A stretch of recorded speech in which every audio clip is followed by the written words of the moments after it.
Stargate est tourné à Vancouver, au Canada, en Colombie-Britannique.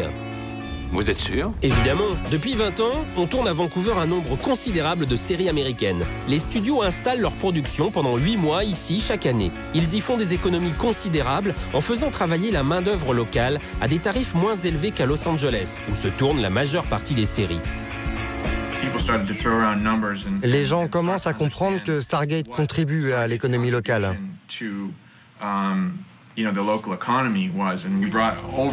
Nous avons injecté plus de 500 millions de dollars depuis le début de la série, ici, en Colombie-Britannique.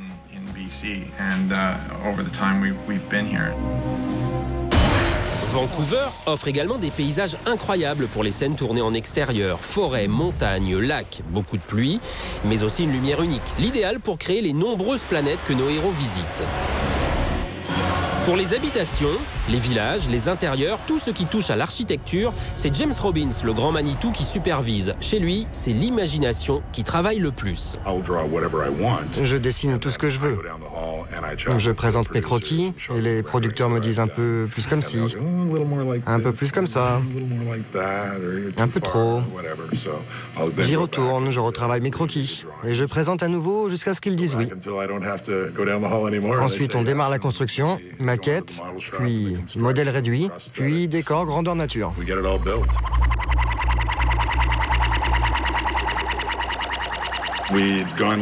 Concernant les WEF, on a travaillé sur quelque chose de très organique.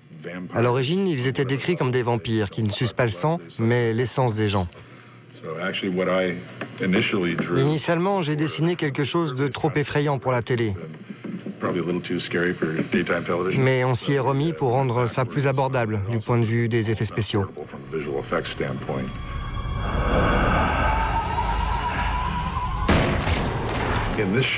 Dans cette série, la liberté que j'ai vient de ce monde, qui est extraterrestre. Je n'ai pas à tenir compte des standards de l'architecture. Là, par exemple, j'ai construit une double arche, dont le point central tient dans le vide. Ça ne pourrait pas exister en architecture dans le monde réel. Mais c'est esthétique, je joue avec les choses, et plus je casse les règles, plus je suis heureux. La production de Stargate fait travailler des centaines de techniciens. Côté maquillage, la tâche est énorme. Dans Stargate Atlantis, ce sont les méchants Wraith qui donnent du fil à retordre à nos spécialistes, surtout lorsqu'on leur demande, comme ici, de créer le Big Wraith. Ça a été conçu sur le moule de son visage. C'est pile à sa taille. Mes expressions faciales se voient, c'est fantastique. On n'est pas simplement un monstre, il y a un vrai jeu d'acteur, c'est cool. Méchant Wraith, tu vois, je peux te faire sourire. À première vue, le costume n'a pas l'air confortable, mais il me va comme un gant. Ce processus de préparation est très élaboré. C'est fou comme ils sont méticuleux, et mon confort est leur priorité. C'est très important pour un acteur de pouvoir se concentrer sur le jeu, et pas uniquement sur son visage qui gratte un peu à cause de satanées prothèses.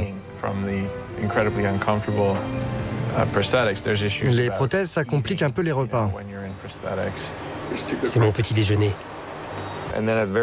Et en dernier, on met les lentilles.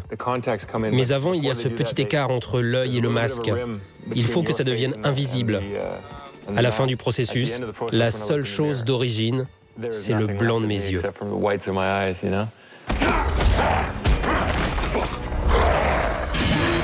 Le département costume est lui géré par 10 personnes, des couturiers de choc. Mais d'autres corps de métier sont amenés à y travailler régulièrement. Bijoutiers, bottiers, forgerons, tanneurs, teinturiers. Chaque costume doit être réalisé au maximum en 15 jours. Et les costumes dans Stargate font partie intégrante du show. Ici, on soigne le look. Demandez donc à Jason Momoa. Je suis arrivé ici et ils avaient une idée précise de ce à quoi je devais ressembler. Mais au fil du temps, ça a un peu évolué et ils m'ont demandé de faire des suggestions. Ça, c'est un pantalon à moi. Ça, ce sont mes tatouages, mes cheveux.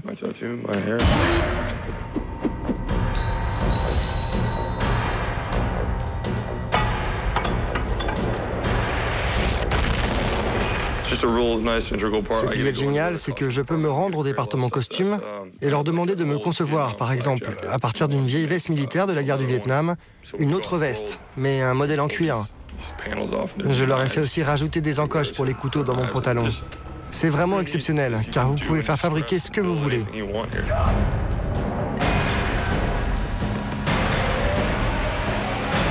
Dès le pilote d'Atlantis, les spécialistes des effets spéciaux de Stargate sont récompensés au Canada par le Gemini Award des meilleurs effets.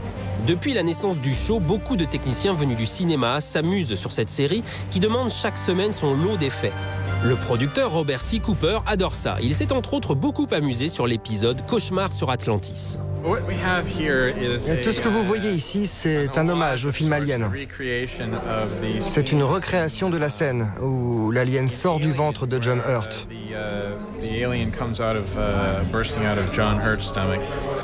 Le personnage de Keller, enfant, c'était la chose dont elle avait le plus peur.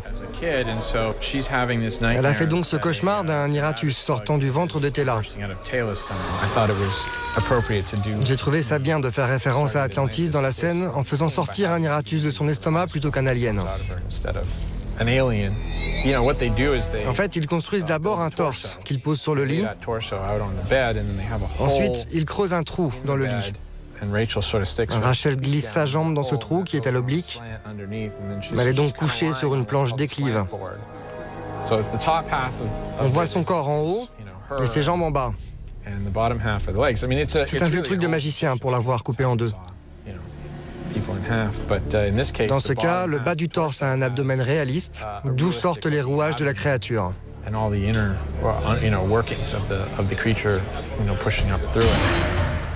Enfin, voici Robert Davidson. Lui, c'est le roi de la récup. Bienvenue dans sa caverne d'Ali Baba. Tous les objets, les armes en tout genre, éléments de décor, fauteuils, vaisseaux, c'est lui qui les conçoit et surtout qui les stocke. Des milliers d'objets classés, rangés dans d'immenses hangars. Il utilise toutes sortes de matières pour coller à l'univers Stargate et l'ustensile qu'il utilise le plus, vous en avez tous chez vous. Vraiment, je pense que c'est la peinture.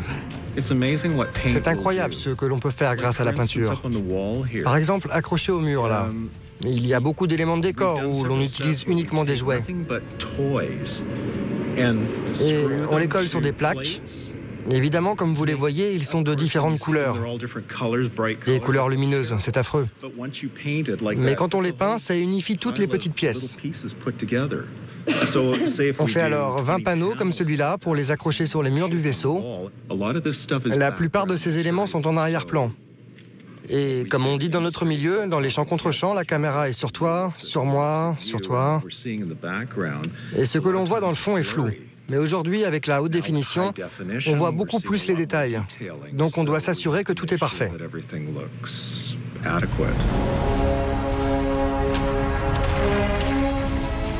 C'est bon, l'appareil est fixé et branché.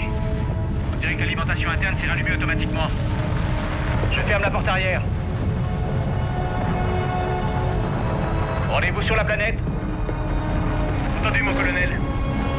Bonne chance.